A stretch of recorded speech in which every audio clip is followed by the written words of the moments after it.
Bem, olá para todos. Vamos aqui continuar a nossa conversa referente ao direito do trabalho. No último encontro que a gente teve, nós estávamos conversando sobre as relações de emprego, né? Então, a gente estava conversando sobre do que se trata essas relações de emprego e o que nós precisamos, quais são os elementos que nós precisamos para que essas relações de emprego possam existir. Então, a gente vai continuar a nossa conversa com relação às relações de emprego, mas agora examinando caso a caso referente a esses elementos, né? Então, o que esses elementos precisam ter? Então, vamos lá, vou abrir aqui. Vocês conseguem ver o meu material de apoio? Sim. Sim, então tá bom. Tá, só para ver se abriu aqui para mim, tá? Então tá bom. Então, a gente vai começar a nossa conversa aqui, tá? Na última aula, a gente conversou sobre, então, que os elementos dessa relação é a pessoalidade, a não eventualidade, a subordinação e a onerosidade. Só que tudo isso tem de estar envolvido por uma pessoa física, tá? É uma pessoa física, o empregado dessa relação. A gente começa a nossa conversa hoje puxando cada um desses elementos para a gente verificar quais são as características principais com relação a eles, tá? Então, vamos começar aqui trazendo o primeiro elemento, que é o elemento da pessoalidade. Quando a gente fala da necessidade de uma pessoalidade para que a gente possa falar da existência de uma relação de emprego, nós estamos pensando, nesse primeiro momento, na figura do empregado, tá? Então, o empregado é aquele que é contratado para exercer as funções que o seu empregador vier a exigir, tá? Então, quando a gente fala de pessoalidade, nós estamos falando da figura do empregado, porque a gente vai ver daqui a pouco que essa pessoalidade ela não vai ser aplicada à figura do empregador, tá? Então, quando a gente fala de pessoalidade, o que a gente está falando? Empregado é um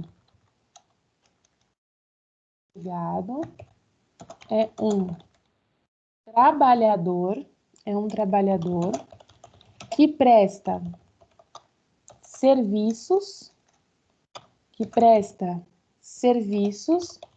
pessoalmente,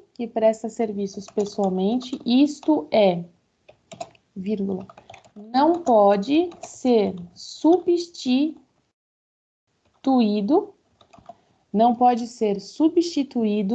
por terceiros, tá?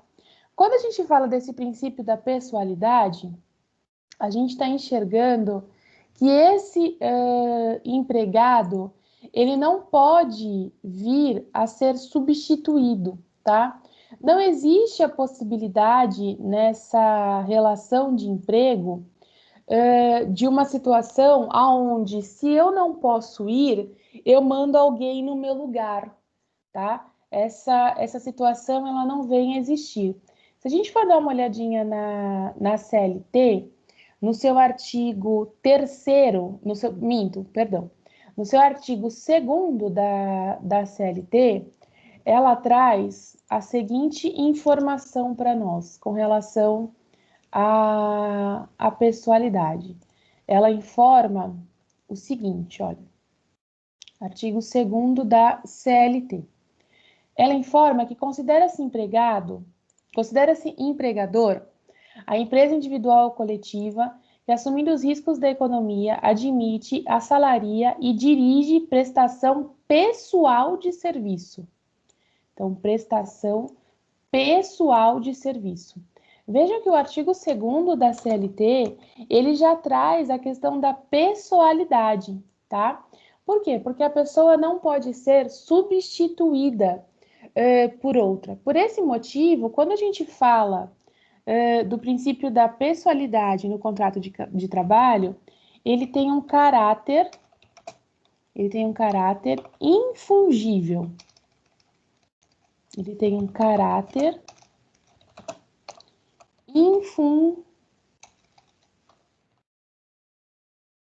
infungível. E aí aqui vale a gente citar, a gente rascunhar, na verdade, um exemplo nesse sentido. Vamos abrir aqui para a gente fazer um rascunho de um exemplo com relação a isso. Quando a gente fala que esse contrato de trabalho ele tem essa característica da pessoalidade, a gente tem que pensar no seguinte sentido, tá? Quando eu faço a contratação de João, tá? Então, João, ele é uma pessoa física, tá? E João, ele é contratado pela empresa ABC Limitada, tá? Então, ele é contratado por essa empresa, ok? Então, é celebrado aqui um contrato de trabalho, só coloquei aqui no lugar errado. É celebrado, então, um contrato de trabalho, aonde João, ele tem essa questão da pessoalidade. Então, vamos pensar no seguinte. Vamos pensar que o João precisa ir lá trabalhar, e vamos pensar que ele exerce uma função de vendedor, por exemplo, dessa empresa, tá? Essa é a função que ele exerce. E aí, João fica doente, tá? Então, vamos pensar aqui que João sofre, ele tem lá uma doença, ok? Ele fica doente. E pela doença, ele tem um atestado de 7 dias que ele vai precisar ficar afastado dos seus serviços, tá? João não pode chegar para a empresa ABC e falar o seguinte, olha, tendo em vista que eu vou ficar afastado por 7 dias por um problema de doença, eu vou mandar meu filho, eu vou mandar Caio no lugar para ele exercer as mesmas funções que eu. Ele vai exercer as mesmas funções de vendedor, tá? Mas vocês não ficam sem funcionários. Então eu vou mandar Caio no lugar. Isso não pode acontecer, por quê? Porque quando a gente celebra esse contrato de trabalho, quando é celebrado o contrato de trabalho, ele traz o elemento da pessoalidade. E o elemento da pessoalidade, ele é um elemento infungível. Ele é um elemento infungível. Ou seja, quando a gente fala de bens, né, fungíveis e infungíveis lá no direito civil, a gente pode trazer isso para analogia aqui, tá? O que é um bem fungível? Um bem infungível é aquele que não pode ser substituído por outro, ok? Então, no contrato de trabalho, o empregado, ele tem essa característica da pessoalidade de ser infungível, porque não cabe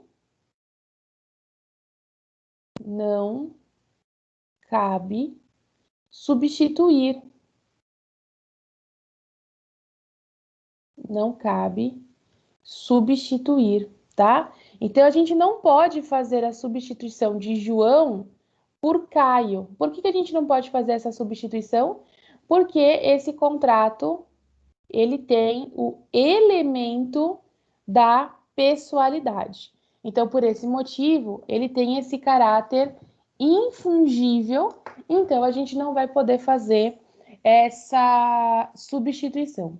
Nós também falamos que o contrato de trabalho, além dele ter essa característica, além dele ter esse caráter infungível, ele também é o que nós chamamos de intuito persona, tá? Ele é o que nós também chamamos de intuito persona. Serviço prestado, o serviço prestado pessoalmente, o serviço prestado pessoalmente por alguém. Então, a gente leva em consideração tanto a figura infungível desse empregado, como esse serviço prestado pessoalmente por alguém. E aí, nesse sentido, vale a gente colocar o seguinte: não pode fazer-se substituir, tá? Então, não pode, aqui é um ponto importante para a gente levar em consideração, não pode o empregado querer fazer-se substituir por outro, tá? Se porventura, lá no exemplo que eu dei, na ausência de João, pelo prazo de 7 dias, a empresa quiser fazer a substituição dele por um outro funcionário durante aquele período, aí tudo bem, porque é a empresa que decidiu fazer isso, tá? Agora, o que não pode é o empregado querer fazer-se substituir por outro, tá? Essa possibilidade não tem. E aí, outro ponto que a gente precisa levar em consideração, a relação não se transmite, a relação não se transmite para herdeiros. A relação não se transmite para herdeiros. Com a morte, gera a extinção. Com a morte, gera a extinção. Então, quando a gente fala que esse empregado ele venha a falecer, é a mesma coisa que tenha ocorrido a extinção do contrato de trabalho. Então, com relação a essas duas observações, vamos deixar aqui o seguinte rascunho nesse sentido, tá? Então, vamos colocar aqui o seguinte rascunho. Vamos continuar falando da vida de João, tá bom? Então, a gente tem aqui a figura de João, tá? E João, ele é, então, empregado, tá? E ele é empregado da empresa ABC Limitada, tá? Então, ele é empregado da empresa ABC Limitada. E aí, aqui, vamos então traduzir isso que a gente verificou até agora, tá? Esse contrato de trabalho, então, aqui a gente tem a existência de um contrato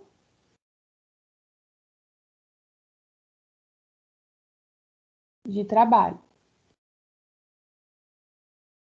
tá? Então, existe um contrato de trabalho.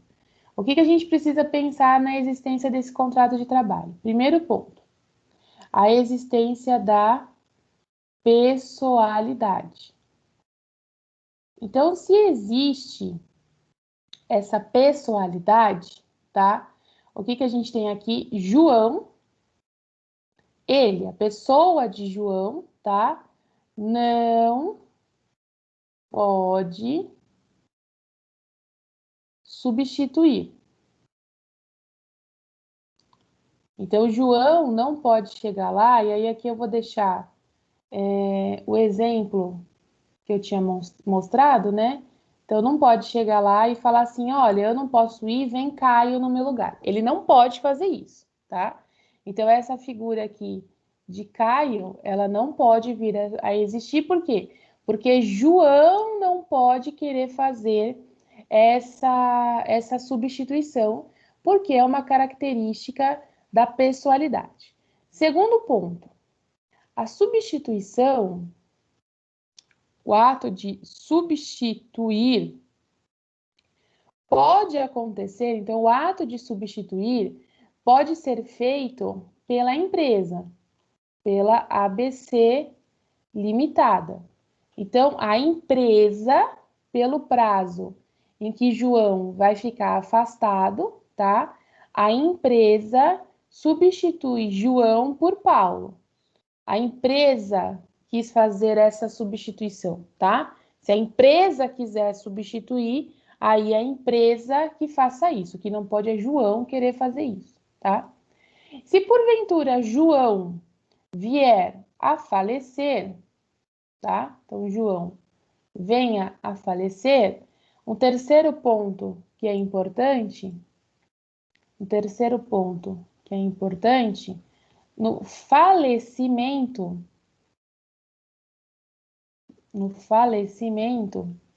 não vai entrar a figura dos herdeiros, tá? Então, os herdeiros não assumem esse contrato de trabalho, tá? Então, no falecimento, o que vai ocorrer? Vindo a acontecer o falecimento, então, do empregado, a gente fala em extinção desse contrato, tá? Então, esse contrato ele vai ser extinto. Tudo isso que eu estou dizendo, ele gira em torno da situação referente à pessoalidade e referente que esse contrato, ele é infungível. Se ele é infungível, quer dizer que não pode haver essa substituição, tá? A substituição, ela só vai poder vir a acontecer se a gente tiver essa substituição pela própria empresa, tá? A empresa quis fazer essa substituição. Se a empresa quiser fazer essa substituição, aí sim a empresa substitui. Às vezes, esse funcionário ele está num prazo de atestado muito longo, por exemplo, né? E aí eu preciso fazer a substituição desse funcionário, tá? Tudo bem até aqui? Alguma dúvida? Tranquilo. Não, professora, tudo bem. Tudo bem? Então tá bom. Outro ponto que a gente precisa levar em consideração, ainda dentro das características da pessoalidade, então outra observação aqui que a gente vai colocar, ainda dentro das características da pessoalidade, envolve o seguinte ponto. Deixa eu só colocar aqui. Envolve o seguinte ponto. Não se aplica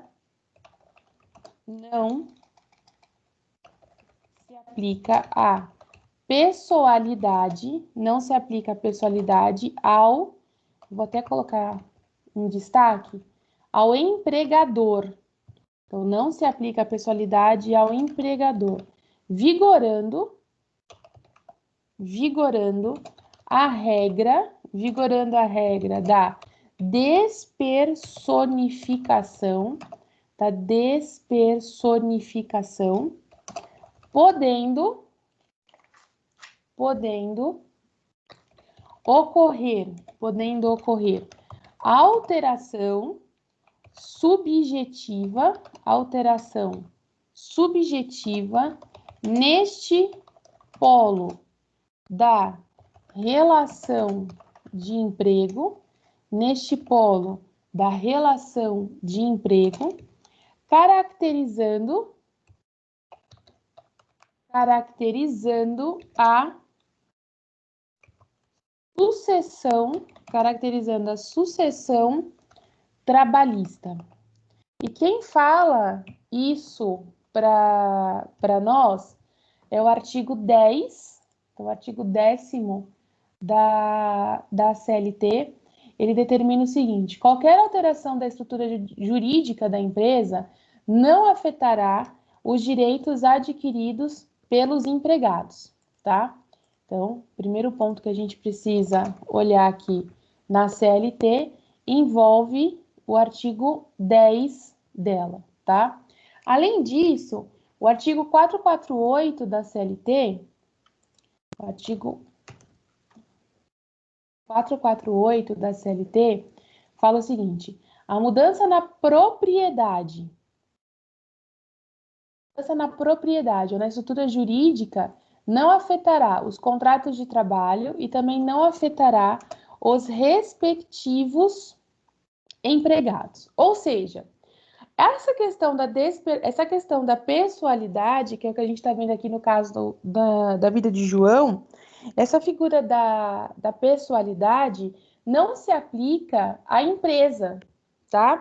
Por que não se aplica à empresa? Porque a empresa, a qualquer momento, pode ocorrer o que nós chamamos de sucessão trabalhista. Então, vamos pensar aqui como que essa sucessão trabalhista ela pode vir a ocorrer. A sucessão trabalhista ela acontece quando, às vezes, uma empresa acaba comprando a outra empresa, tá? E por esse motivo, a gente tem essa modificação aí, então, com relação à figura do empregador.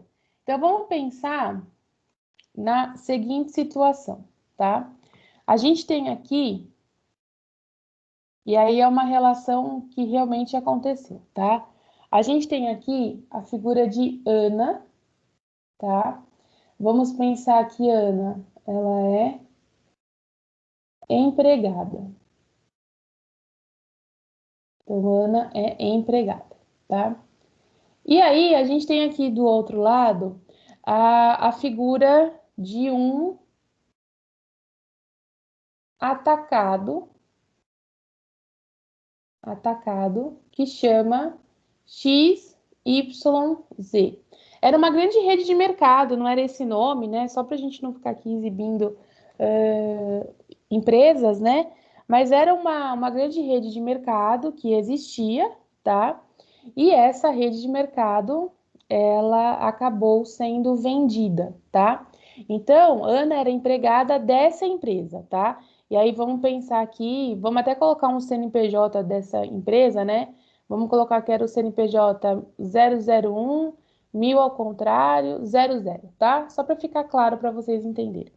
E aí, o que aconteceu nesse meio do caminho, tá?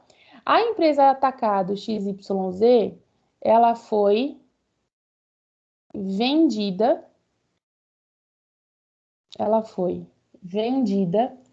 para a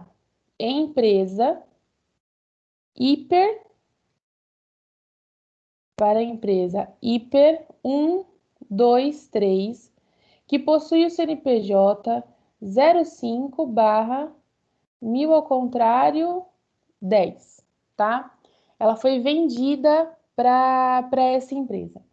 A gente tem o costume de falar no direito que quem compra uma empresa compra tudo, tá? Dessa forma, a Hiper, quando ela compra, então a Hiper, quando ela compra a Atacado, automaticamente ela compra os seus funcionários, tá? Então a gente costuma dizer no direito do trabalho que quem compra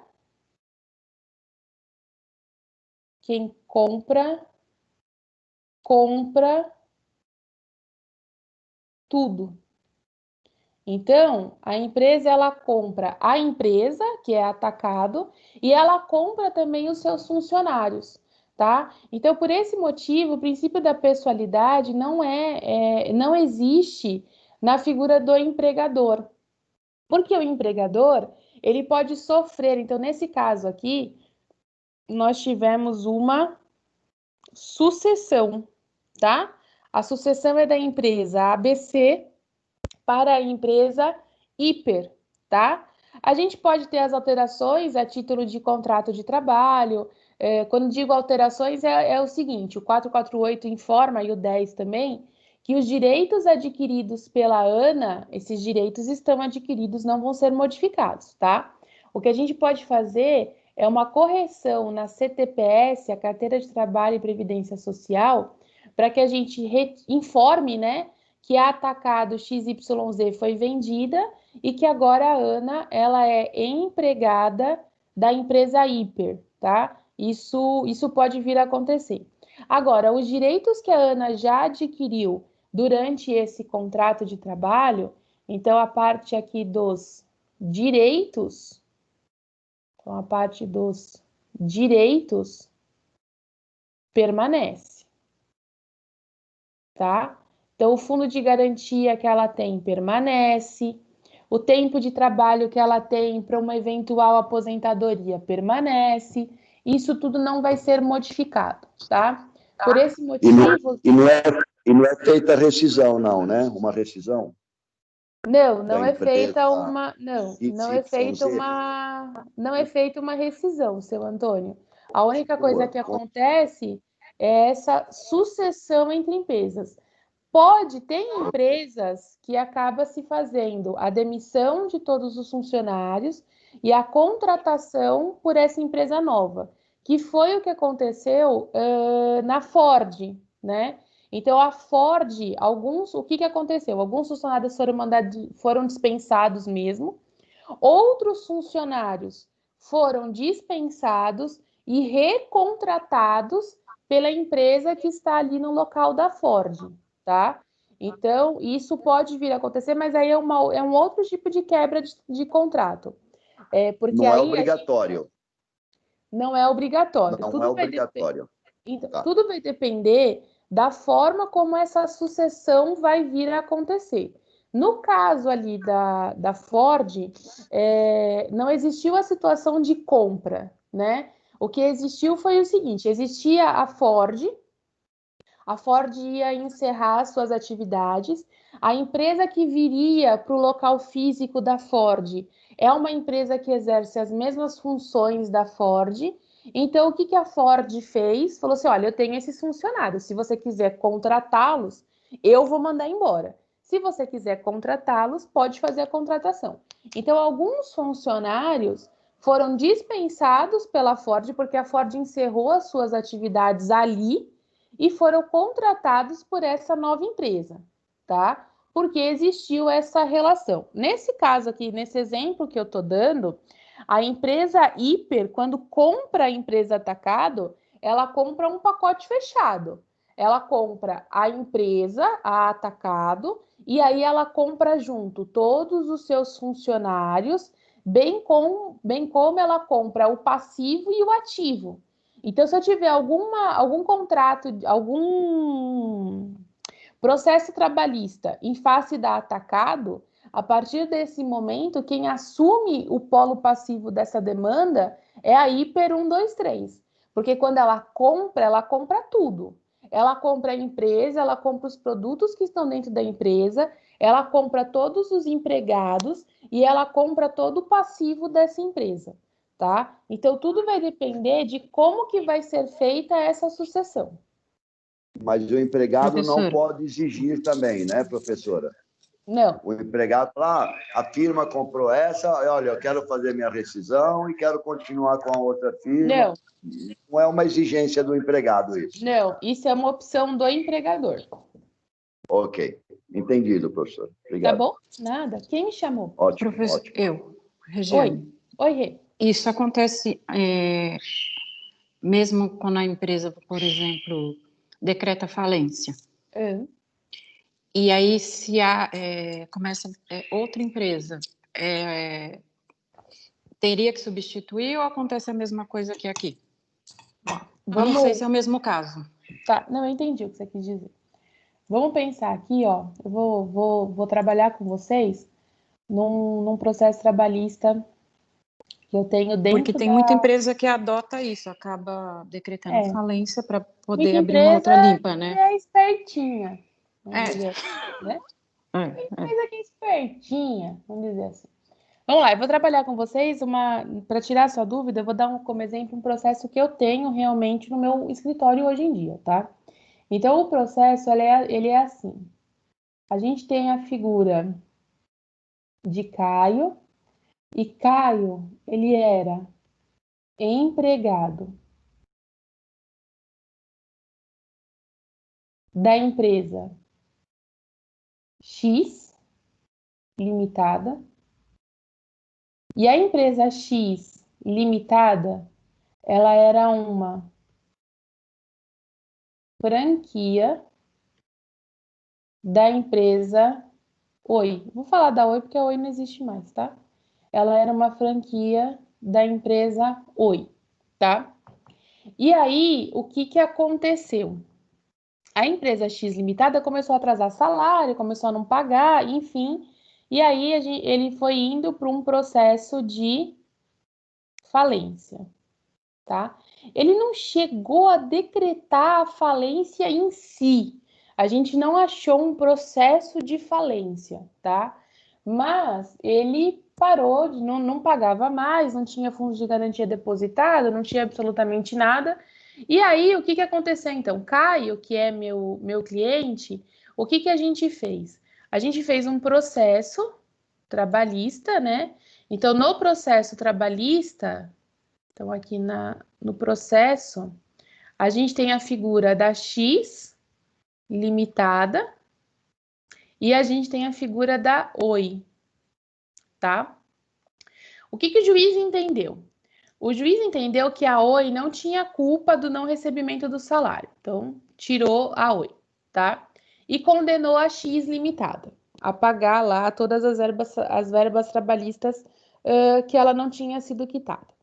Com isso, a gente começou a procurar a X limitada, tentar achar algum bem em nome do sócio, tentar achar alguma conta escondida para que a gente pudesse fazer penhora, enfim. Começou-se a caça da X limitada e ninguém encontrava a X limitada. Até que teve um santo advogado num outro processo, que não me pertence, que ele descobriu que a X limitada fez uma troca de CNPJ, tá? E atualmente ela é a empresa, sei lá, né? Ela é a empresa Y, SA.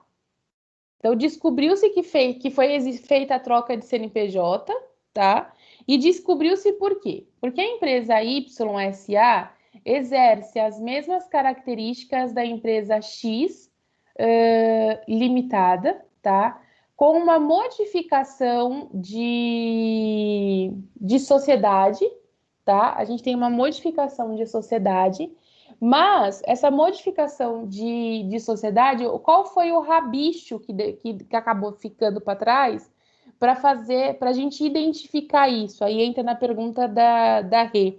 Quando eles foram fazer essa troca de CNPJ, que é a troca de um CNPJ sujo por um CNPJ limpo, né?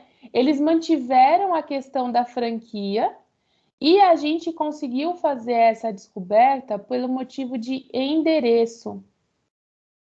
O endereço não foi modificado. E aí a gente informou para o juiz, olha, a empresa X, ela não existe mais e quem está no lugar agora é a empresa Y. E aí o juiz autorizou, então, que fosse feita, aí aqui nesse caso, o que ocorreu foi uma sucessão processual, né? Mas isso realmente acontece, da pessoa fazer a troca do CNPJ, né? Por quê? Porque aquele CNPJ, às vezes, ele já tem tantos problemas na esfera civil, na esfera federal, ele já tem tanta coisa, ele já carrega tanta coisa, esse CNPJ, que é um CNPJ que não tem mais salvação. Então, por ele não ter mais salvação, o que que a gente faz? A gente faz um novo CNPJ zerado, né?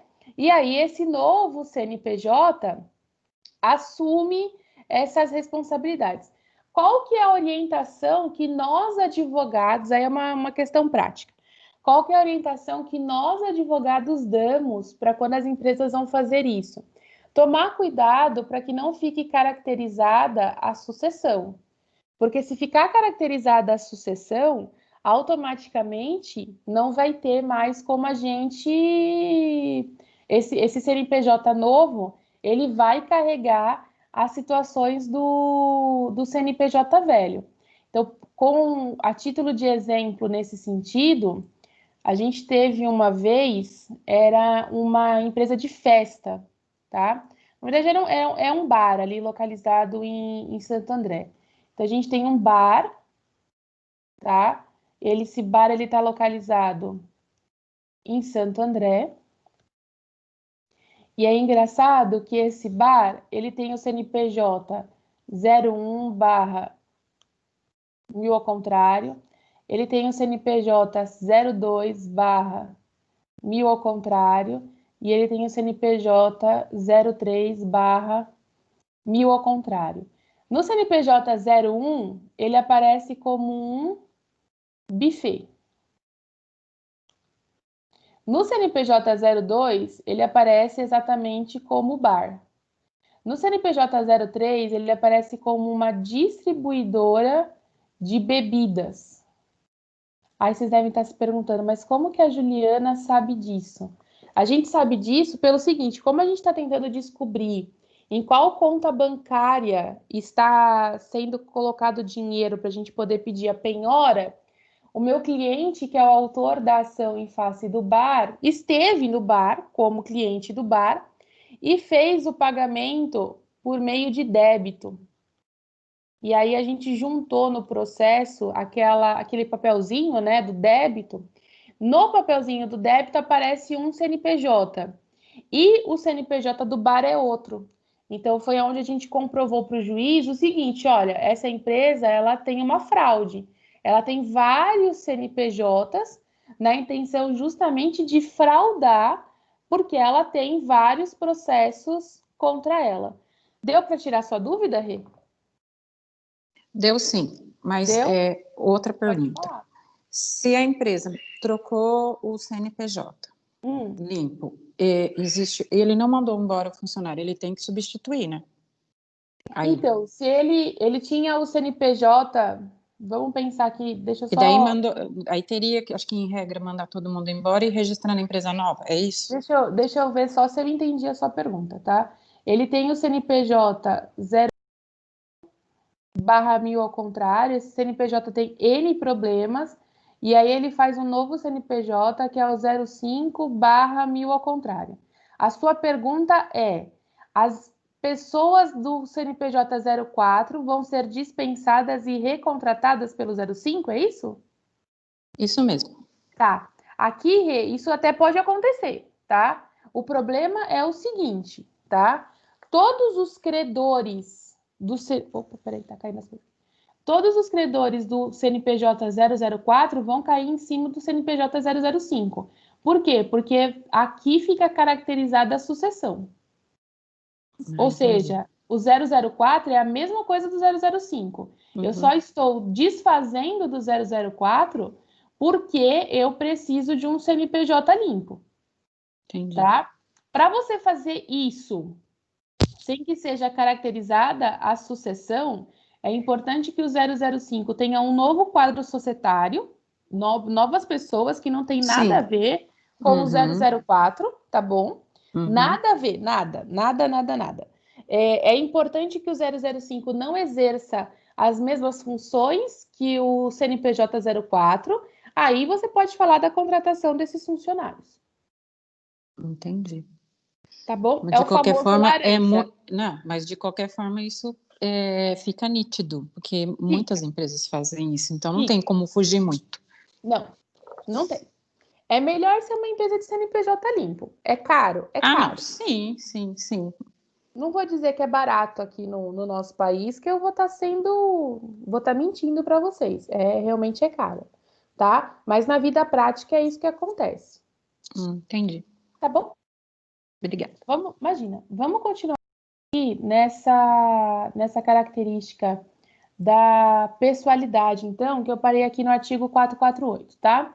Então, qualquer alteração, com relação ao empregador, a gente não vai aplicar a pessoalidade. Então, com relação a ele, ó, vamos colocar aqui, ó, não se aplica a pessoalidade, tá? Por essa possibilidade de sucessão trabalhista, ok? Alguma dúvida com relação à pessoalidade?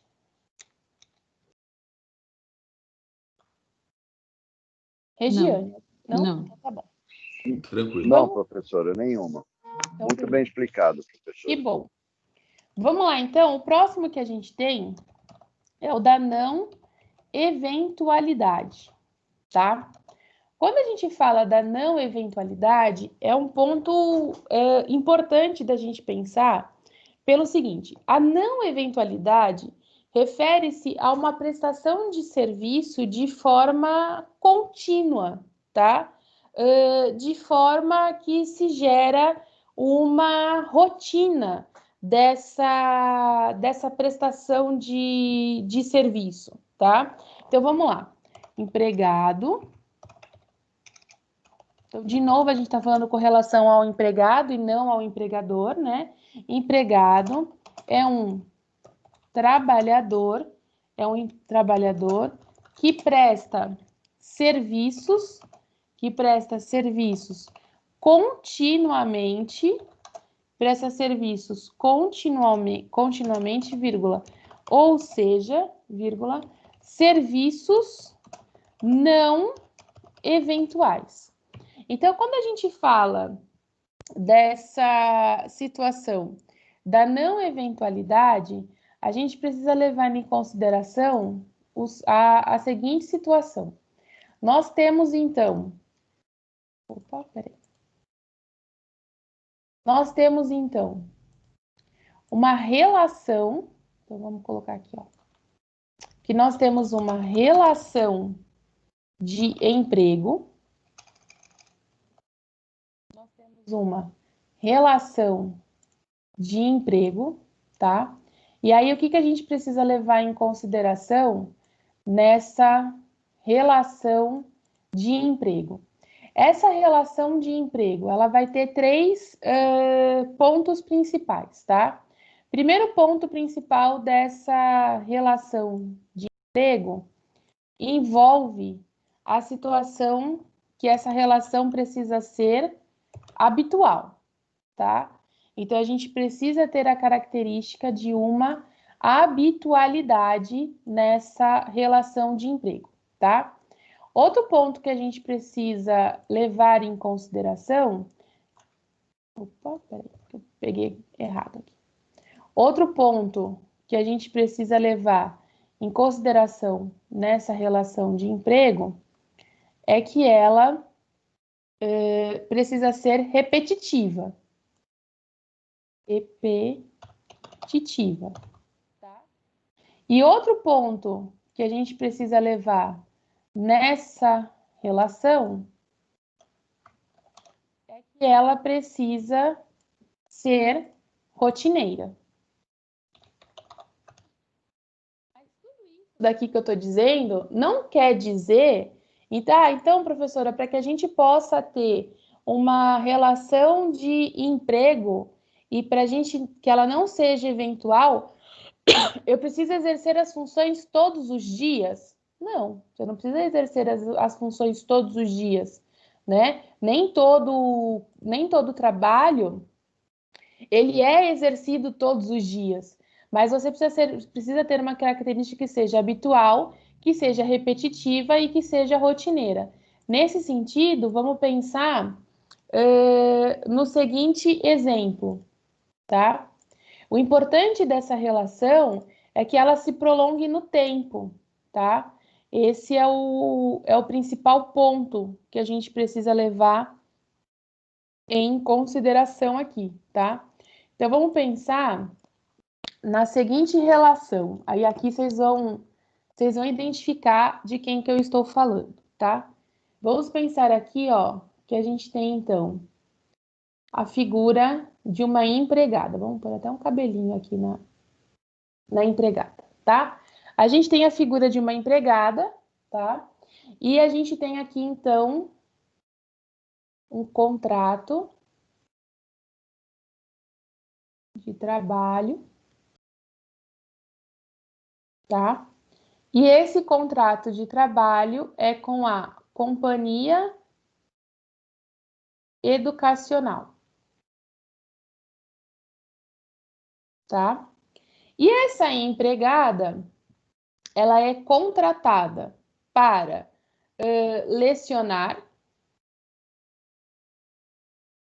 Ela é contratada para lecionar. E qual é a forma, que dias que ela leciona, tá? Então, ela leciona de terça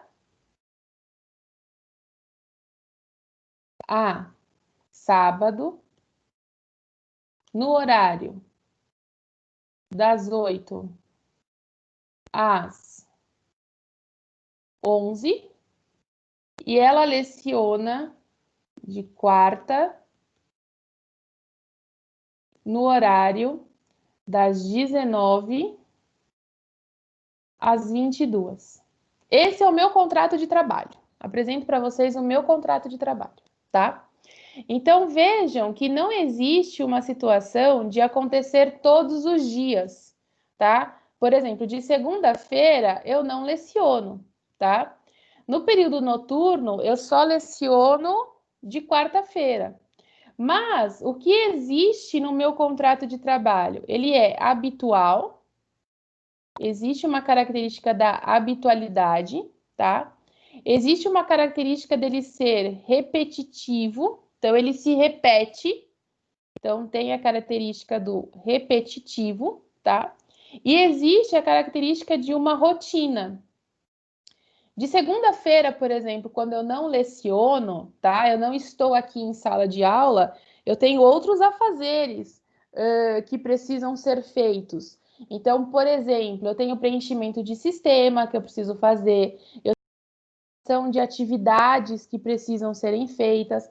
Então, eu não estou em sala de aula, mas eu estou exercendo outras funções para a companhia educacional, tá? Então, por exemplo, de segunda-feira, eu estou exercendo também algumas atividades para a companhia educacional, tá? Os demais dias aqui no período noturno, tá? Eu não estou exercendo para a companhia educacional porque eu trabalho para uma outra empresa, tá? Então, o fato de daqui não estarmos em sala de aula, tá? Ah, se você não está em sala de aula, muita gente fala isso dos professores, né? Professor, quando não está em sala de aula, não está exercendo função nenhuma. Não. O fato da gente não estar em sala de aula, nós estamos realizando outras atividades. Por esse motivo que o contrato de trabalho continua sendo habitual, continua sendo repetitivo e tem a situação de uma rotina, tá? Então, para que a gente fale da não eventualidade, não precisa ser diário esse contrato. O que ele precisa ser é habitual, repetitivo e ter uma rotina para que a gente possa caracterizar a situação da não eventualidade. Eu não trabalho para a companhia educacional, de vez em quando, tá? Tem uma companhia educacional que eu trabalho de vez em quando. Então, de vez em quando, eles me ligam e pedem para que eu possa ir lá lecionar para o curso preparatório da ordem, tá? Então, de vez em quando eu vou lá, normalmente são 2 ou 3 vezes ao ano, eu vou lá, faço única e exclusivamente a prestação de serviço para aquele evento e a gente não tem nenhum vínculo empregatício de absolutamente nada, tá? Então, é um curso preparatório para a ordem que eu tenho essa relação. Que aí acaba entrando, na verdade, no trabalhador eventual, tá? Que a gente vai conversar sobre ele. Mas aqui, a gente está pensando, então, nessa situação do não eventual. O não eventual não necessariamente precisa ser diário, tá? Mas precisa ter uma habitualidade, precisa ser repetitivo. Então, quando eu falo de repetitivo, é porque eu tenho horários determinados, eu tenho dias determinados, e eu preciso que isso gere uma rotina. Eu tenho uma rotina de trabalho, né? Então, qual que é a minha rotina de trabalho? É abrir o sistema, é fazer preenchimento de sistema, é lecionar no horário em que a companhia determina que se faça a aula, então depois encaminhar os materiais para que vocês possam continuar o estudo em casa, tá?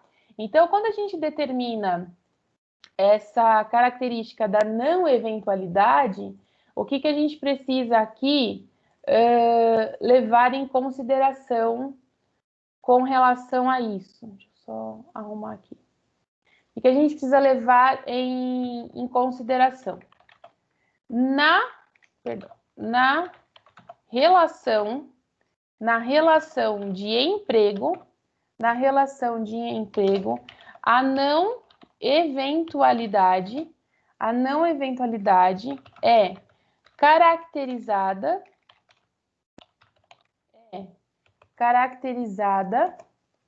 para empregado e empregador, tá? A intenção de uma relação de emprego é que ela perpetue, né? A intenção não é que essa relação de emprego, ela um mês. A intenção é que essa relação de emprego, ela dure aí por um longo período, tá? Então, por esse motivo que a não eventualidade, ela é tanto para o empregado como para o empregador.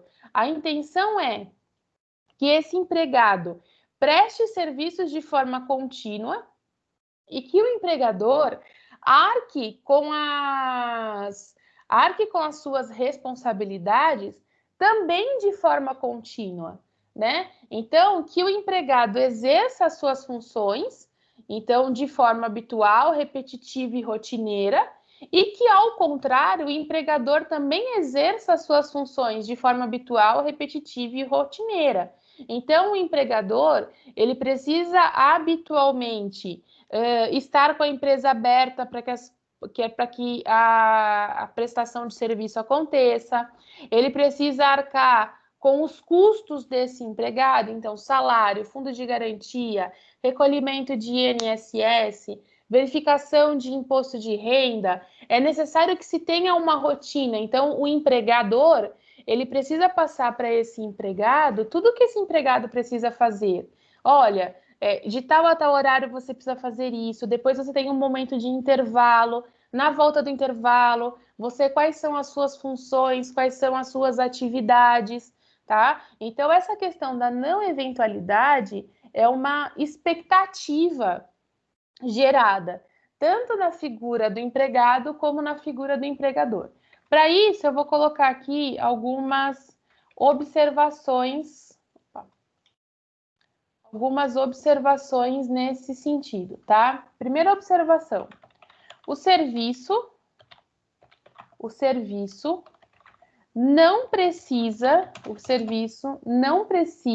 ser diário, tá? Então, às vezes, você não precisa exercer, que nem o exemplo que eu dei aí da minha relação de contrato, não é um serviço diário, né? Eu não presto serviços de segunda-feira, por exemplo, e eu não presto serviços todos os dias à noite.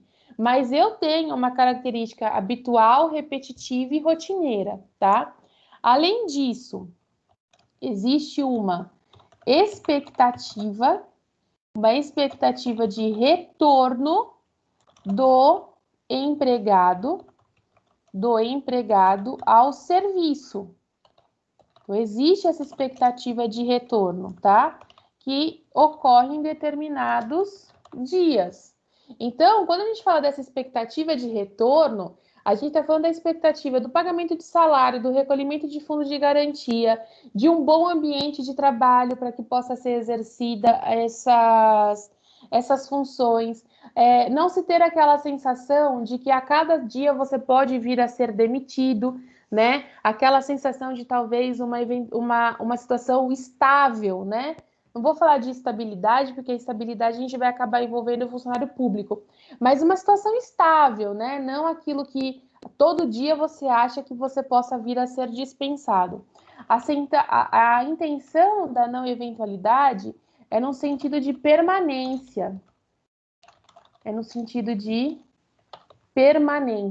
Tá? De que esse contrato de trabalho não vai se encerrar, que esse contrato de trabalho ele vai se perdurar aí por um longo período, enquanto for interessante, tanto para o empregado como para o empregador, tá? Tudo bem com a não eventualidade? Sim. Sim? Então tá tranquilo. Tá. Sim. Olha, o Cleiton. Sim, tá, tranquilo.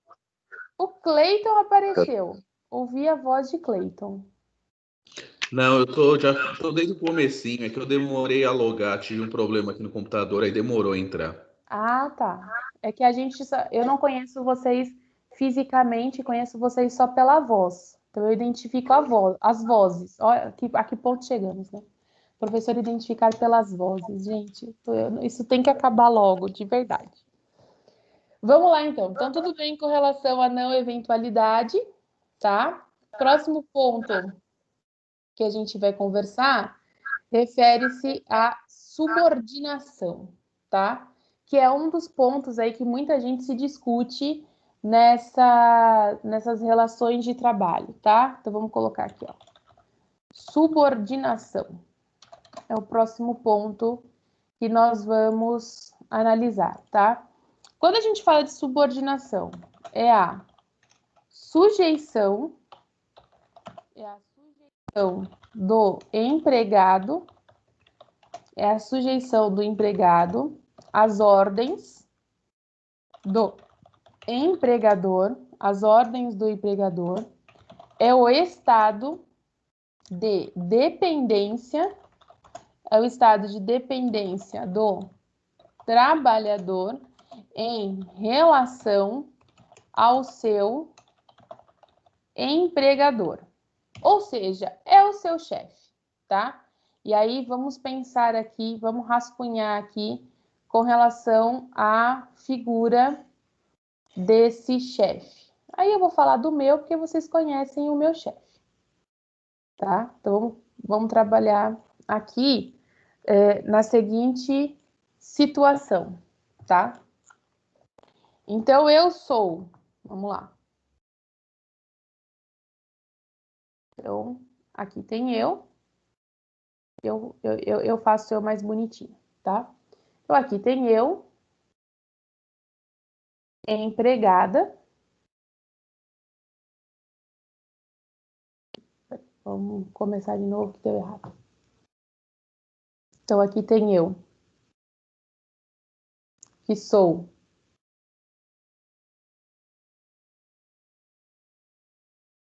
empregada. Professora, Oi, seu só Antônio. uma observação. Qual a diferença de empregada e colaborador? Tem, assim, alguma diferença? Não. Não. Colaborador é uma forma gourmetizada de chamar o empregado. Mas o colaborador, assim... tá certo. É a mesma coisa, ele colabora com a empresa. Em vez de você falar, você é meu empregado, porque às vezes soa num ar do tipo assim, eu mando em você, você Isso. colabora para a empresa, você colabora para uma empresa melhor. Então, mas entre empregado e colaborador não tem aquele... assim, o empregado ele vai receber, além de receber ordem, vai ser onerado, né? E o colaborador, ele está colaborando. Não, Não mas vai o receber nada. colaborador, então, aí depende. Tem aquele que ele é colaborador, que ele não recebe, que aí é um trabalho voluntário, então não recebe salário, ou ele é o colaborador que recebe salário. Você tem o empregado voluntário, aquele que exerce uma atividade voluntária. Por exemplo, em ONGs, você tem o trabalho voluntário. A pessoa não recebe nada para estar ali, né? Agora, o colaborador, quando tem muitas empresas que, em vez de chamar de empregado, chama de colaborador. É só para não soar daquela forma do tipo assim, eu mando em você. Tá, okay. Na verdade, você colabora para o desenvolvimento da empresa, mas você recebe da mesma forma. Ok, tudo bem? Obrigado, professor. Nada. Ótimo. Então, a gente tem aqui a figura da empregada, vulgo eu. Aí a gente vai ter aqui a figura, esse daqui vocês vão conhecer. Nós temos a figura do chefe, que carinhosamente eu chamo de Titi. Nós temos o chefe, tá? E aí nós temos a figura da empresa, né? Então, da companhia educacional, ok? Em regra não, né? O que acontece nessa relação? Eu sou empregada da companhia educacional. Tá? Só que o CEO da companhia educacional, ele não me liga e fala assim, olha, você precisa desenvolver novas formas de aprendizado. Olha, você precisa tornar a sua aula mais dinâmica. Não é o CEO da companhia educacional que faz isso, né? Quem faz isso é aquele que é escolhido pela companhia educacional para ser o meu superior hierárquico, que no caso aqui é o Titi. Então, o Titi também tem uma pessoa superior a ele, né? Que é a diretora, mas eu sou subordinada a ele, tá? Então, eu recebo ordens. Eu recebo ordens e faço a minha satisfação. Então, vamos lá, eu vou precisar me ausentar por algum motivo, tá? Realizar uma atividade com vocês que é um pouco fora da curva. Então, a gente conversa com o nosso superior, tá? Na qual nós estamos subordinados. Então, veja aqui, eu sou registrada pela companhia educacional, tá? Porém, a minha ligação de subordinação é com o meu chefe, tá? Quem faz o pagamento do meu salário, quem paga o meu salário é a companhia educacional, tá? Mas todas as ordens, todos os pedidos, esse meu link de subordinação, esse meu link, ele está ligado ao meu chefe. Então, eu sou subordinada a ele, tá? Porém, a minha dependência nessa figura vem da companhia educacional, tá? Agora, em alguns casos, você está diretamente subordinado ao dono da empresa. Às vezes são empresas menores, normalmente empresas que são familiares, né? São empresas menores e você está diretamente subordinado ao dono da empresa. Quando eu comecei a trabalhar lá com 18 anos, eu estava subordinada diretamente ao dono da empresa, tá? Então, eu era registrada por uma empresa e exercia e estava literalmente subordinada ao proprietário. Então, a gente tem essa diferença. Você está registrado e em face de quem você está subordinado. Então, nesse exemplo que eu estou dando aqui, o Titi também está subordinado a outra pessoa, que também está subordinada a outra pessoa, e no final todos nós estamos embaixo do guarda-chuva da companhia educacional, tá? Todos nós cumprimos as regras determinadas por essa companhia educacional. Tudo bem com relação a isso? Com relação a isso, alguma dúvida? Não, professora, está perfeito. Não, estou entendendo perfeitamente. Tudo bem? Então tá bom. Continuando, ótimo. Então, ainda depois vocês têm aula com o professor Tiago? Sim, temos. Diga para ele, então, que utilizei ele como exemplo. Ele é o Titi? Ele é o Titi. Oh, gracinha, hein, professor? Gostei. Achei legal. Ele é o Titi, gente, o famoso Titi. Oh, gente boa, gente boa. É o famoso merece. Titi. Eu brinco, quando eu vou falar dele com os alunos, eu falo que é o famoso Titi que a gente tem. Legal. Sim.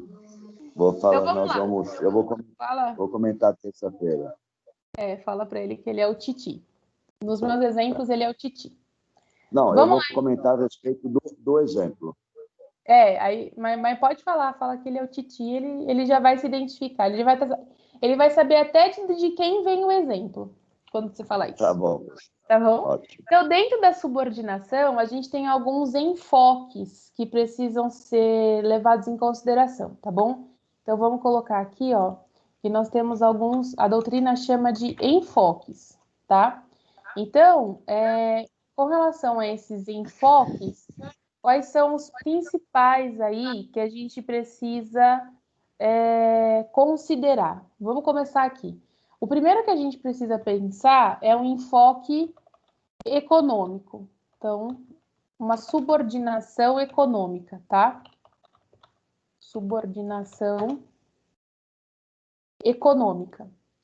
Não adianta a gente falar que a gente trabalha por hobby, tá? A gente não trabalha por hobby.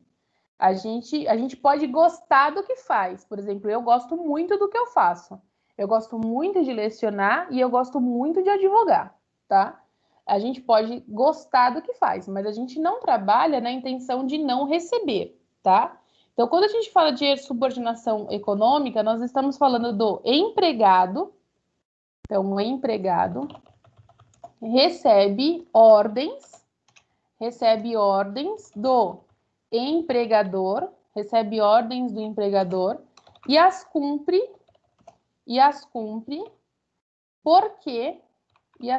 porque depende economicamente da remuneração.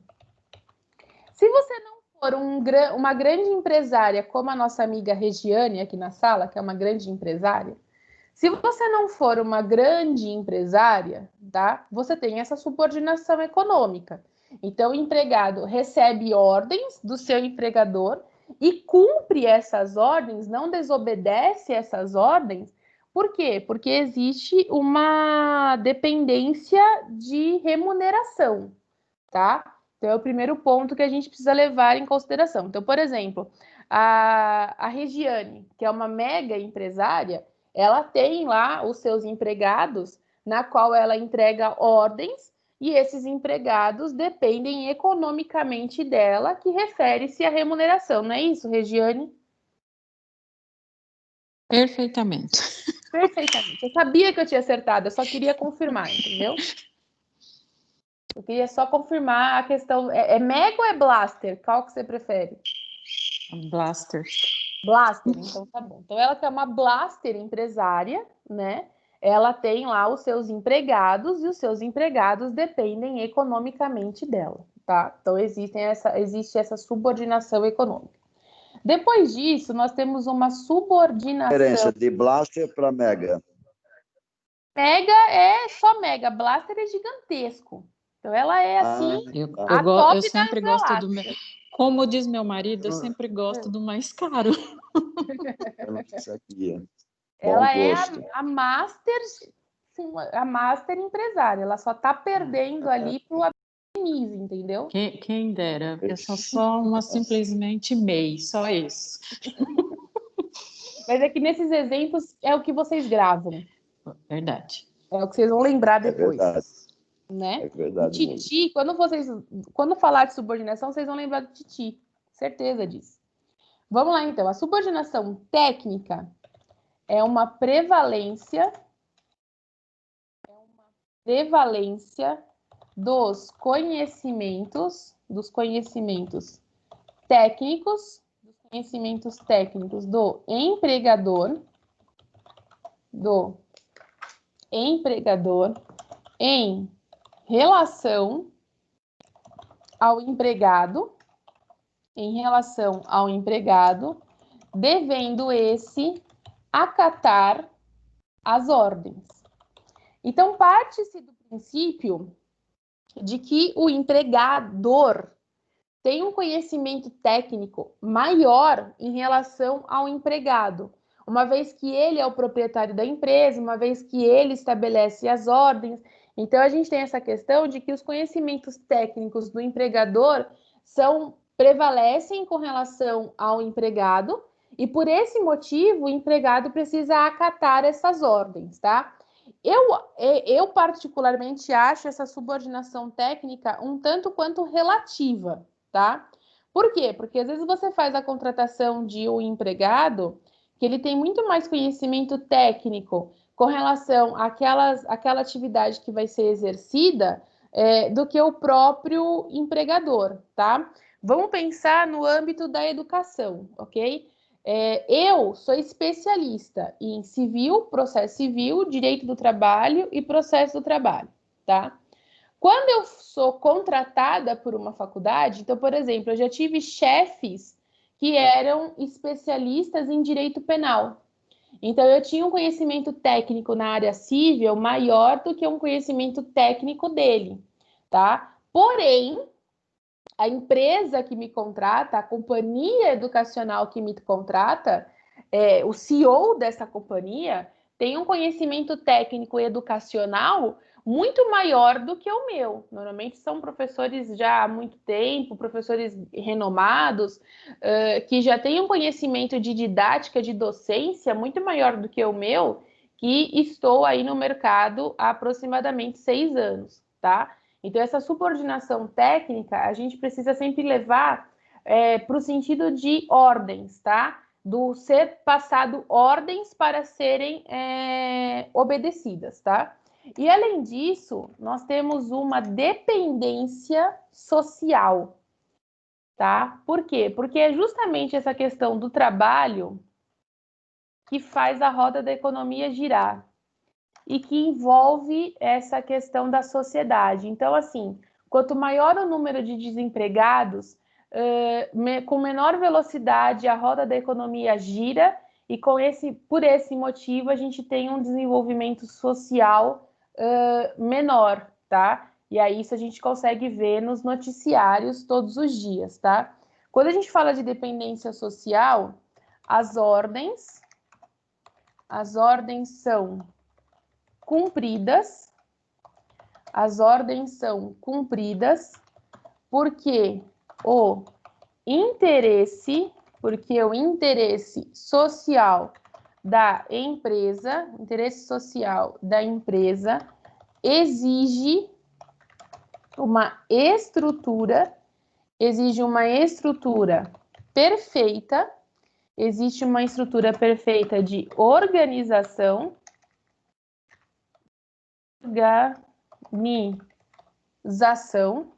e, assim, atingir um bem comum de ordem econômico-social, tá? Então, por isso a preocupação dos grandes economistas de que essa quantidade de emprego, né, de uma menor quantidade de desempregados, tá? Por quê? Porque a intenção sempre é que as ordens sejam cumpridas, tá? Essas ordens sendo cumpridas dentro de uma estrutura dessa empresa, atinge esse bem comum, que é o bem econômico-social. Então, eu cumpro as ordens que são apresentadas na estrutura dessa empresa, tá? E dessa forma eu recebo um salário, recebendo esse salário, eu faço a roda dessa economia girar e dessa forma a gente tem um desenvolvimento social maior, tá? Então, isso que é a dependência social. Então, a dependência social, ela é um efeito dominó, tá? Sou contratado por uma empresa, cumpro as ordens dessa empresa. Essa empresa, ela tem uma estrutura, ela é uma empresa organizada, então ela está dividida lá por departamentos, ela está dividida, cada departamento tem o seu líder, ou cada departamento tem o seu chefe, aí as questões de nomenclatura não é muito importante, tá? E aí cada líder tem a sua equipe, essa equipe trabalha de forma harmônica, e trabalhando de forma harmônica, a gente atinge esse bem comum, que é um bem econômico-social, tá? Dentro de subordinação, eu quero deixar algumas observações, tá? Primeira observação que a gente vai falar é com relação à concepção jurídica da dependência do empregado em relação ao empregador. O primeiro ponto que a gente vai conversar é referente a isso, tá? O que eu quero dizer nessa concepção, tá? Primeiro a gente vai pensar na figura do empregador, tá? O empregador, ele tem o poder de direção,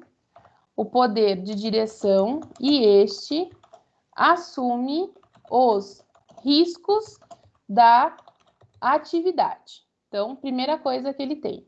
E assumindo os riscos da atividade, ele demonstra o poder de organização, tá? Então, os riscos da atividade não pertencem ao empregado. Os riscos da atividade pertencem ao empregador. Então, por exemplo, quando a gente tem lá uma companhia educacional, e nessa companhia educacional existe um grande índice de inadimplemento, isso não é um problema meu, tá? O meu salário tem que ser pago, porque eu tenho uma subordinação econômica em face desse empregador, tá? Então, eu não posso, como funcionária, eu não sou sócia, eu não posso, então, assumir os riscos da atividade. Então, vamos pegar aí a nossa master empresária Regiane, tá? Regiane, o que é a sua empresa? Minha empresa? Ela faz o quê? A minha empresa Blaster? Sei lá, professora. Assim? Qual é a atividade dela? Puta, deu branco em alguma coisa legal. Designer, né? Designer? De tá bom, ambientes. designer de ambientes, ok, tá. Então, vamos pensar aqui.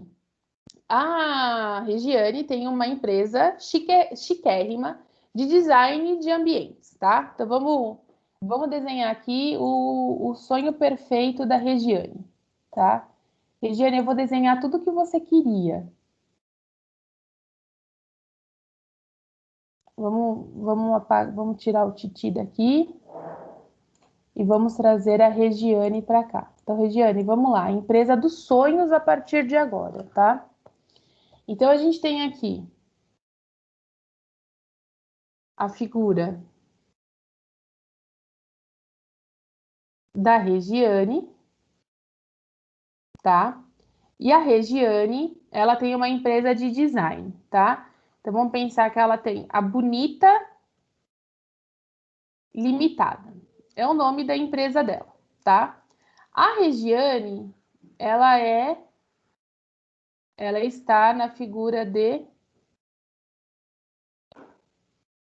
empregadora. Tá? Então, ela está na figura de empregadora. E vamos pensar que a Bonita Limitada, ela tem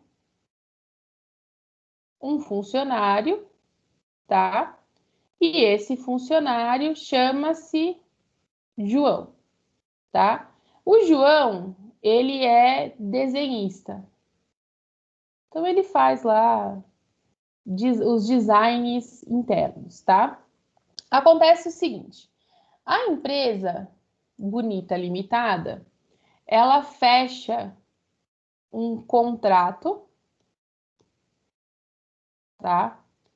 Com a empresa 123 Bar para fazer o interior desse bar, para decorar esse interior, tá? E para isso, a empresa Bonita Limitada, ela pede o valor de R$10.000, tá? É o valor que ela pede para fazer a decoração do bar, ok? O João, que é o desenhista aqui, começa a fazer todo o trabalho de desenhar para decorar o bar, tá? E o João, ele recebe um salário de R$5.000, ou seja, terminando a aula, todo mundo vai querer virar desenhista e trabalhar para a região, tá? Ele recebe lá um salário de R$5.000 por mês e trabalha para Bonito. Vamos pensar no seguinte, esse contrato do bar, o bar 123, tá? Então, o bar 123, ele se torna inadimplente. Ele não paga a bonita, ilimitada, tá? Ele não efetua o pagamento. Dessa forma, não pode... Ah, eu não coloquei o nome para a empregadora. Vou usar você mesmo, tá? Ele não pode pegar a Regiane, não pode chegar para o João e falar assim, João, é o seguinte, como eu não recebi do bar, eu não vou te pagar, tá bom? Por quê? Porque o João... Por quê? Ela não pode fazer isso. Porque o João, na figura de empregado, como o João ele é empregado, ele não assume o risco. Ele não assume o risco. O risco do negócio pertence à Regiane. O risco do negócio pertence à empresa. O risco do negócio não pertence ao João. Então, ela não pode simplesmente chegar e querer dividir o risco do negócio com ele. Então, ela não pode falar assim, olha, como eu não recebi, eu não vou te pagar, tá? Os riscos do negócio pertencem à empregadora e não aos empregados, tá? Então, nesse sentido aqui, desse exemplo que eu dei, que a gente precisa pensar que o empregador, ele tem esse poder de direção, tá? Então, ele que determina essas questões de ordem e ele que assume os riscos da atividade. Por esse motivo que ele tem um poder de organização, tá? Além disso, outro ponto que a gente tem que levar em consideração com esse empregador é o fiscalizar. É o fiscalizar. Fiscalizar o cumprimento, das ordens dadas ao empregado. E dessa forma, a gente vai ter um poder de controle, tá? Então, esse poder de controle cabe ao empregador. O empregador tem que observar, no caso ali da Regiane e o João, a Regiane, ela tem que observar se o João está cumprindo as metas, se os desenhos estão sendo bem feitos, se ele está cumprindo com todas as normas que a empresa exige, tá? No meu caso, por exemplo, a companhia, na figura do Titi, fiscaliza se eu estou fazendo preenchimento de sistema, se eu estou dando aula, se as aulas são didáticas, se os alunos estão aprendendo. Então, essa fiscalização tem de ser feita na figura do empregador. E, além disso, o empregador também tem um poder disciplinar.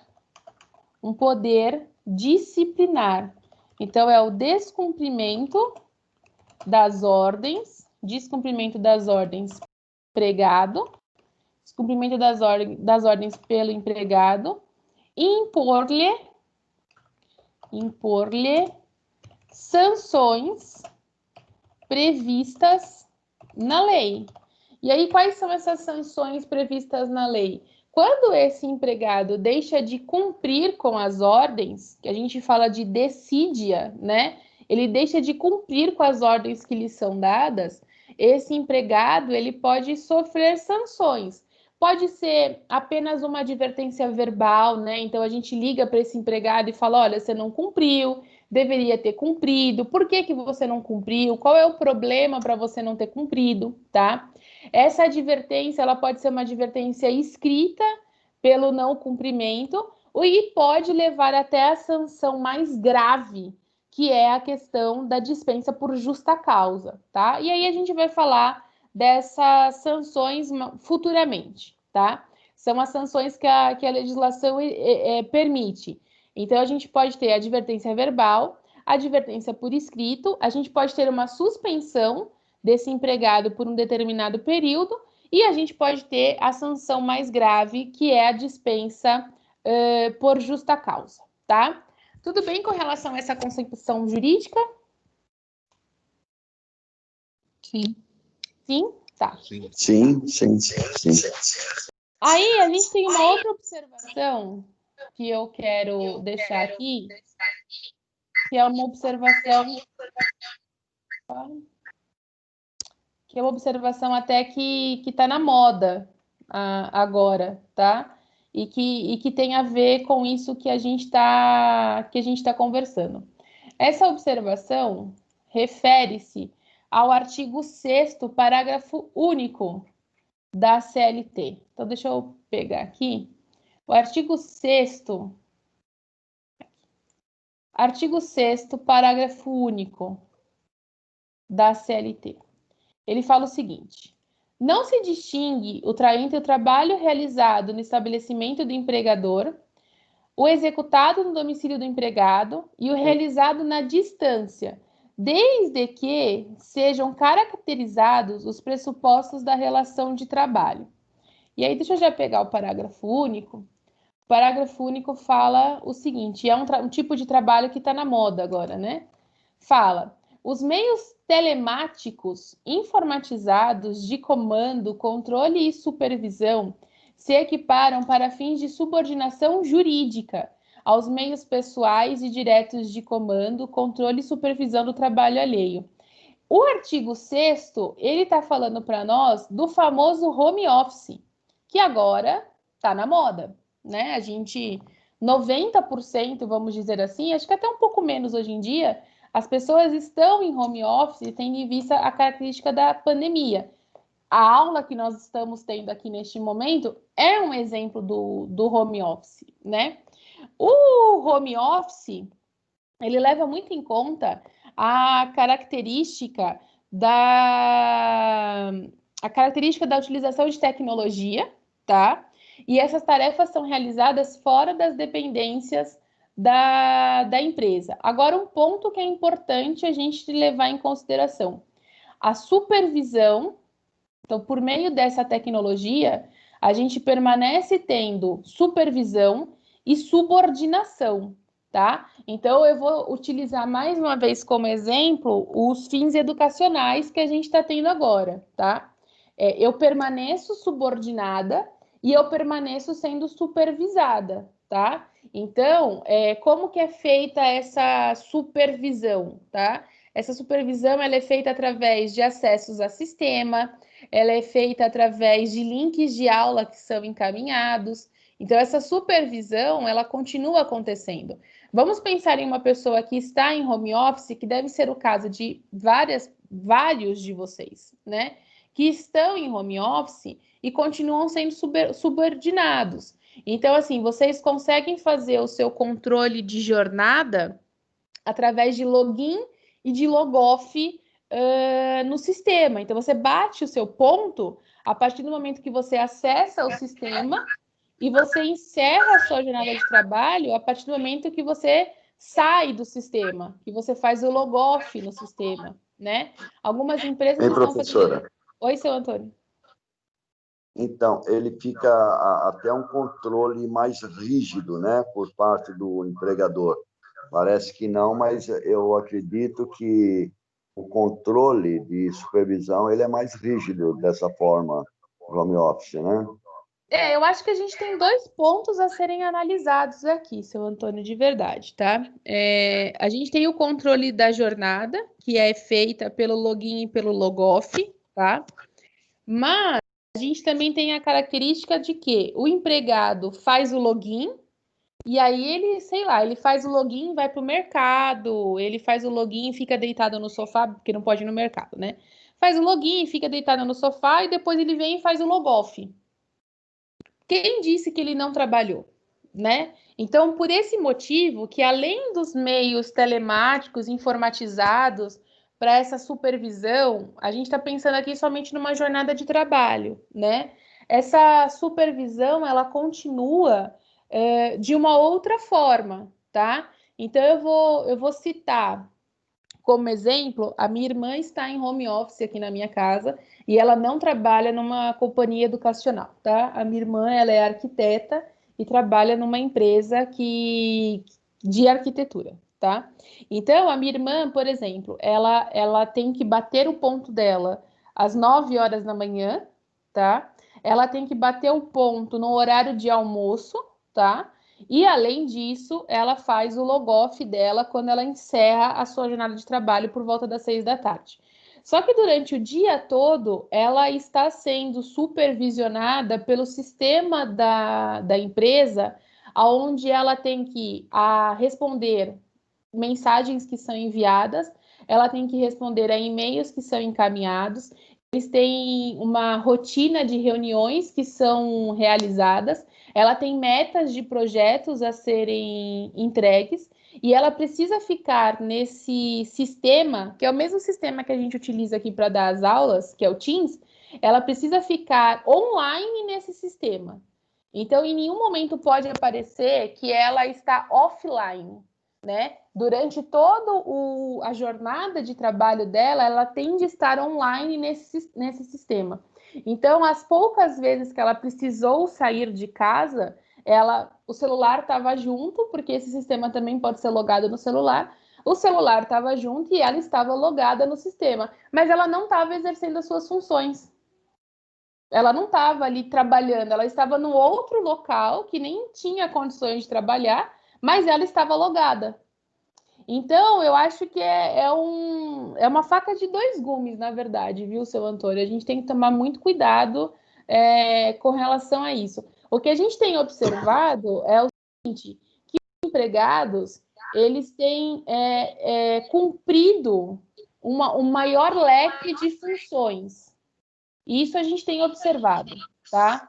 Que acabou se sobrecarregando, e mesmo assim o empregado está dando conta. Aí muito se tem discutido que às vezes está dando conta porque está no ambiente de casa, então pode trabalhar de uma forma mais confortável, né? Pode exercer essas funções de uma forma diferente, vamos dizer assim, tá? Mas a gente tem também aqueles empregados que não fazem, né? Entendi, é verdade. Professora, uma outra questão, assim, em relação à câmera de vídeo, né, para a pessoa, vamos supor, que o trabalhador ele exige que seja instalada uma câmera, webcam, né, no computador do empregado. E isso daí não viola o artigo 5º da Constituição, que a casa é um asilo inviolável? Isso a gente está discutindo bastante agora, seu Antônio. Essa discussão ela está agora gigantesca nesse sentido, tá? O que a gente tem observado dentro do direito do trabalho, tá? Que a utilização dessa câmera, ela é específica para alguns eventos, tá? Então, para alguma reunião que vai ser feita, pede-se para que essa câmera seja ligada, tá? Alguma reunião, algum evento em específico, tá? E aí já se combina com esse empregado que naquele evento específico vai ser feita a utilização da câmera, ok? Certo. Mas eu não recebi ainda nenhuma reclamação de que a empresa exige que a câmera fique ligada o tempo todo. Eu já tive informações de que, olha, em determinados eventos, a empresa exige, porque eu só advogo para empregados, tá? Eu não advogo para empresa. Eu já recebi notícias de assim, olha, a empresa exige que em determinado evento eu esteja com a câmera ligada. Tem, tudo bem. Agora, eu não recebi ainda, não vi nenhuma empresa que exige que essa câmera fique ligada durante todo o período de trabalho. Porque no caso aí vai expor a intimidade, né, dos familiares. Por isso, né? que a gente... Aí a gente tem aqueles vários vídeos engraçados na internet. Eu acho que é um ilícito, né, isso daí, né? É um problema. Exemplo, a minha opinião, não sei se eu estou certo ou não, mas eu acho que é um ilícito caso, por exemplo, o empregador ele exigir que a câmera fique ligada no horário de trabalho, que ele pode se dar ao direito, né, de solicitar, de exigir isso daí, né, que a câmera fique ligada. Eu não recebi nenhuma informação nesse sentido, tá? Eu recebi informações, sim, de que, por exemplo, eu às vezes tenho algumas reuniões que exige-se que a câmera seja ligada, né? Então, eu já preparo o ambiente da minha casa para, olha, de tal a tal horário eu vou ter uma reunião e a câmera vai estar ligada, né? Então, eu já preparo para isso. mas uma exigência dos meus empregadores eu não tive, tá? No entanto, que alguns aplicativos, como por exemplo o Teams mesmo, né? O Teams permite que a gente mude o nosso plano de fundo justamente para assegurar essa violação, né? Então, certo. Quando eu mudo o plano de fundo do Teams, vocês não conseguem ver o ambiente onde eu me encontro. Mas ainda não vi nenhum empregador que exige essa câmera ligada o tempo inteiro. Certo. Professora, tá, mais uma, só para não passar assim, batido, o poder disciplinar. É muito recorrente em algumas empresas, assim, vamos dizer, de porte médio para pequeno, que o determinado empregado ele tem um chefe, certo? Só que nessa empresa tem outros chefes. O chefe daquele empregado, ele pode dar as ordens, né? Para que seja cumprida determinada ordem, o empregado tem que cumprir. O chefe direto daquele empregado. Mas vamos supor que vem um outro chefe. Eu já vi várias vezes acontecer isso daí. Vem um outro chefe que está relacionado ao mesmo segmento de trabalho, certo? E pede para aquele empregado fazer uma determinada função, determinado trabalho. E eu já vi várias vezes o empregado dizendo, olha, eu só obedeço ordem do meu chefe. Você não é meu chefe, sabe? Ele está certo ou ele pode ser advertido por isso? Não, ele está certo. Eu estou subordinada a quem, né? Vamos pensar, vamos trazer para um problema prático, tá?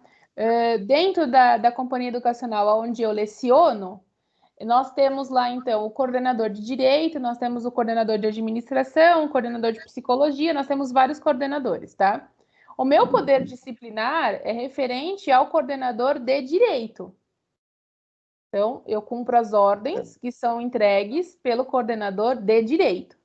Se o coordenador de direito chega para mim e fala assim, olha, o coordenador de administração vai te ligar porque você precisa dar uma palestra no curso de administração. Pode ser? Pode ser.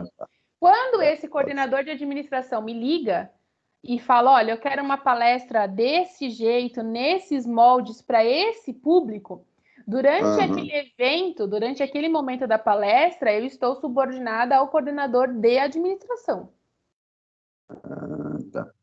Tá? Ok. Desde que o outro chefe, o seu chefe direto, é comunicado. Exatamente. Perfeito, legal. Mas acontece muito isso, não acontece, professora? Sim, você não é meu chefe, né? Várias vezes. E o cara fica todo sem graça. Tá joia, professor. Está esclarecido as minhas dúvidas aqui. Obrigado. Então, tá bom, imagina. Então, mais uma vez, parabéns, viu? Excelente aula. Obrigada, seu Antônio. Então, o artigo 6º, ele traz essa característica do home office, né? Que ocorre quando o empregado, através da tecnologia, executa suas tarefas fora das dependências do empregador, tá? E aí um ponto importante do home office é essa utilização de tecnologia, tá? Porque nem tudo é possível ficar em home office, né? Quando começou essa questão da pandemia, que veio essa discussão, né? Que perguntaram muito com relação a esse home office, nem toda profissão consegue ficar em home office. Se a gente pegar, por exemplo, um torneiro numa metalúrgica, como que você vai deixar essa pessoa de home office? Você tem que mandar o torno para casa dele, né? Não tem como essa pessoa exercer o home office. Então, essa utilização do home office é através da tecnologia. São atividades, são tarefas, são funções que podem, sim, ficar em home office, tá? Para a realização desse trabalho. Com relação ainda ao home office, vamos colocar aqui, ó. Não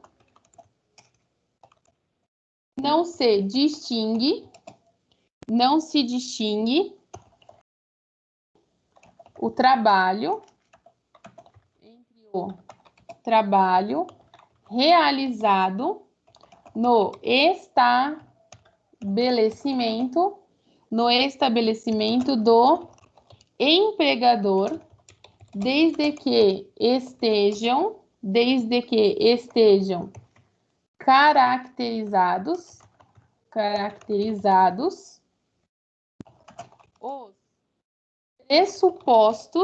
os pressupostos da relação de trabalho.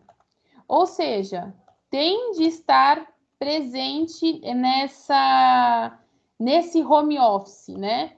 Tem de estar presente a pessoalidade, tem de estar presente a habitualidade, a não eventualidade, tem de estar presente a subordinação, a onerosidade e a pessoa física, tá? Então, mesmo existindo a característica do home office, essas características precisam estar presentes, tá? Então, as características da relação de trabalho, elas precisam continuar existindo, tá? Ainda dentro do home office, a gente vai observar os artigos, eu vou deixar aqui, tá?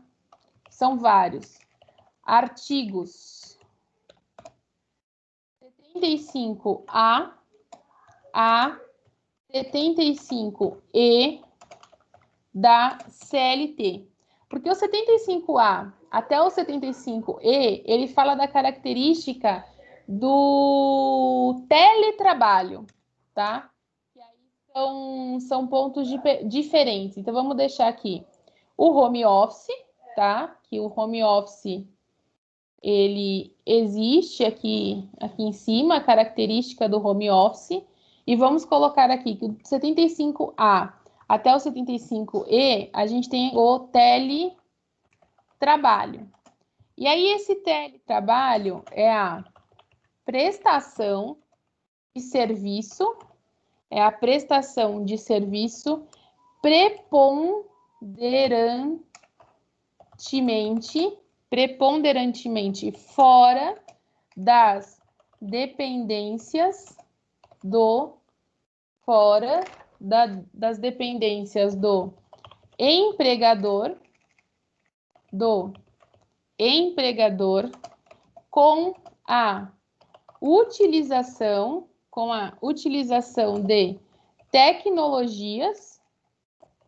de tecnologias de informação e de comunicação. O teletrabalho é aquela prestação de serviço que ela já é feita fora das dependências do empregador, tá? Esse empregado, ele já exerce essas funções fora da empresa, tá? E também faz a utilização de tecnologia e também faz a utilização de comunicação. Então, um exemplo que a gente pode usar com relação a isso são aquelas pessoas, eu conheço algumas, que são técnicos de informática, tá? Que foram contratados, que nunca estiveram, às vezes, dentro da empresa, porque o serviço dele é um serviço feito única e exclusivamente fora da empresa, tá? Então, por exemplo, eu tenho uma pessoa que eu conheço, que ele trabalha para essas empresas de jogos virtuais, tá? Esses jogos que tem aí no Facebook, que você instala no seu celular, aqueles joguinhos de pedrinha, sabe? E ele trabalha para a empresa desses jogos, tá? Então, ele exerce um teletrabalho, porque o serviço dele é preponderantemente fora das dependências. Ele vai nas dependências da empresa uma vez por mês, quando é muito necessário, tá? E ele sempre exerceu essas funções fora da empresa, tá? Porque a única função dele é esse apoio aos usuários desses jogos, tá? Então, normalmente, essas empresas de TI faz essa característica do teletrabalho, tá? E a gente não pode confundir o teletrabalho, a gente não pode confundir o home office com o trabalho externo, tá? A gente vai ter um momento de falar desse trabalhador externo, mas o trabalho externo normalmente é aquele vendedor, tá? E eu sempre uso como exemplo o vendedor de bebidas. Então, o vendedor de bebidas, ele passa na empresa, tá?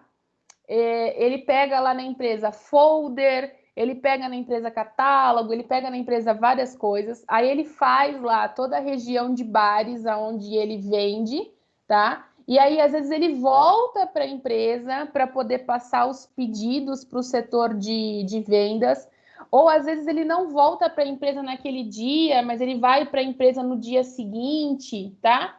Então, esse trabalhador externo, vejam que ele não tem essa utilização de tecnologia, tá? Ele não exerce as funções da sua casa, ele exerce as suas funções de forma externa, né? Ele precisa ir em todos os lugares que vendam refrigerantes, por exemplo, e conversar com o proprietário daquele local para ver se o proprietário quer comprar aquele refrigerante daquela marca, qual tipo de refrigerante que ele quer. Então, a gente não pode confundir o teletrabalho e o home office com o trabalhador externo, tá? E aí a gente vai conversar sobre esse trabalhador externo futuramente, tá? Para fechar os elementos dessa relação de trabalho, a gente tem aqui, então, a característica da onerosidade. Onerosidade. E aí, quando a gente fala da característica da onerosidade, sempre haverá uma prestação e uma contraprestação. Como eu já disse, ninguém trabalha por hobby, né? A gente sempre trabalha na esperança de que a gente receba uma contraprestação com relação ao trabalho prestado, né? Então, a gente tem um ajuste da troca de trabalho por salário. Agora, a gente tem conhecimento de que algumas empresas não cumprem com a onerosidade, né? Que é o famoso atraso salarial, tá? A gente tem conhecimento disso. No entanto, tem uma grande companhia educacional aí que está passando por esse problema e que isso é uma situação pública, todo mundo sabe, tá? Já foi transmitido em jornais, em grandes lugares de meios de comunicação. Então, quando a gente tem o atraso de salário, quando a gente tem o não pagamento de salário, isso não afasta a onerosidade, tá? Isso gera, na verdade, um descumprimento do contrato de trabalho por meio do empregador, tá? Então, vamos deixar essa informação aqui no seguinte, então. O não pagamento não afasta a onerosidade. Então, o não pagamento, tendo em vista o atraso, não afasta a onerosidade, tá? O que gera o não pagamento, o que ele gera é uma quebra dessa relação de trabalho por meio do empregador, tá? E aí esse empregador se torna inadimplente. Para a gente resumir o que a gente conversou aqui, eu vou deixar aqui um quadrinho para a gente... Opa, peraí. Só diminuir aqui, só para colocar o quadro para ele ficar certinho, tá? Para a gente resumir o que a gente conversou aqui, vamos deixar esse quadrinho explicando o seguinte aqui dentro. Primeira coisa que a gente vai trazer para cá é o artigo 3º, tá? Então, o artigo 3º, É a primeira coisa que a gente vai trazer. Então, artigo 3º da CLT. Considera-se empregado toda pessoa física que prestar serviços, só arrumar aqui, que prestar serviços de natureza não eventual a empregador sobre dependência deste e mediante salário, tá? Então, essa é a definição que a CLT traz para nós, tá? E aí, nesse sentido, nós temos os requisitos da relação de emprego. Os requisitos da relação de emprego. E aí, nesses requisitos da relação de emprego, a gente tem algumas figuras que a gente coloca, que a gente chama carinhosamente de chope. A gente tem o S, a gente tem o H, a gente tem o O, a gente tem P e a gente tem o outro P. E aí, qual que é a definição que a gente dá para cada um, que talvez fique mais fácil de você entender. Nós temos, então, a figura da subordinação. Temos a figura da subordinação. Depois, nós temos a figura da habitualidade. A figura da habitualidade. Depois disso, nós temos a onerosidade. Onerosidade. Depois da onerosidade, nós temos a pessoalidade. E, por último, nós temos a pessoa física, tá? Então, quando você tiver todos esses requisitos, automaticamente você vai ter, então, uma relação de emprego, tá? Então, a gente precisa desses requisitos para que a gente possa falar da existência de uma relação de emprego. E aí, aqui eu vou deixar uma observação no seguinte sentido. A doutrina mais atual, tá? Então, se a gente for pensar no Márcio Coutinho, se a gente for pensar na Sônia Mascaro, então, uma doutrina mais atual, ela fala que nessa relação ainda existe a característica da alteridade, tá? Então, ela fala que a gente ainda tem a alteridade. Nessa alteridade, eles falam o seguinte, o que seria isso, né? O empregador é quem assume os riscos da atividade econômica. Assume os riscos da atividade econômica. A doutrina mais atual chama isso de alteridade, tá? Mas a gente já conversou sobre isso e verificou lá atrás, quando a gente fala desse poder de direção, desse poder de fiscalização, desse poder de organização, tá? E que aí a gente não pode, então, querer dividir com o empregado os riscos do negócio, tá? Então, esses são os requisitos dessa relação de emprego. Tudo bem até aqui? Sim. Não, tranquilo. Sim? Tudo bem, professor. Tudo tranquilo. Parabéns, viu? Obrigada. Muito bem explicado.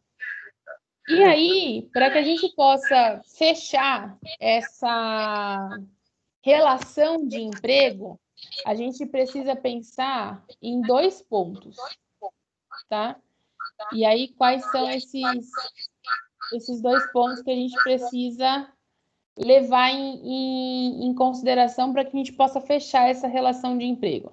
A gente precisa pensar nos sujeitos dessa relação de emprego e a gente precisa pensar na natureza jurídica.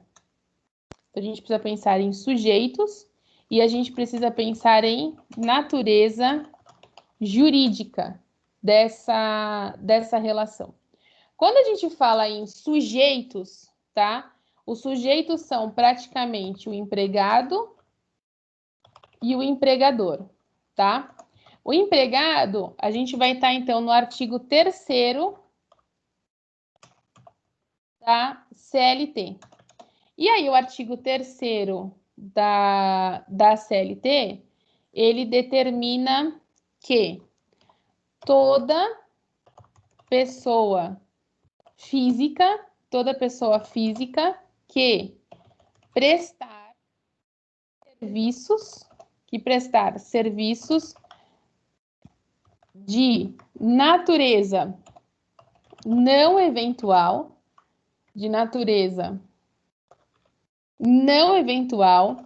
a empregador sob dependência deste, mediante salário, mais prestação de serviços, tá? Então, a gente tem aqui o artigo 3º determinando isso.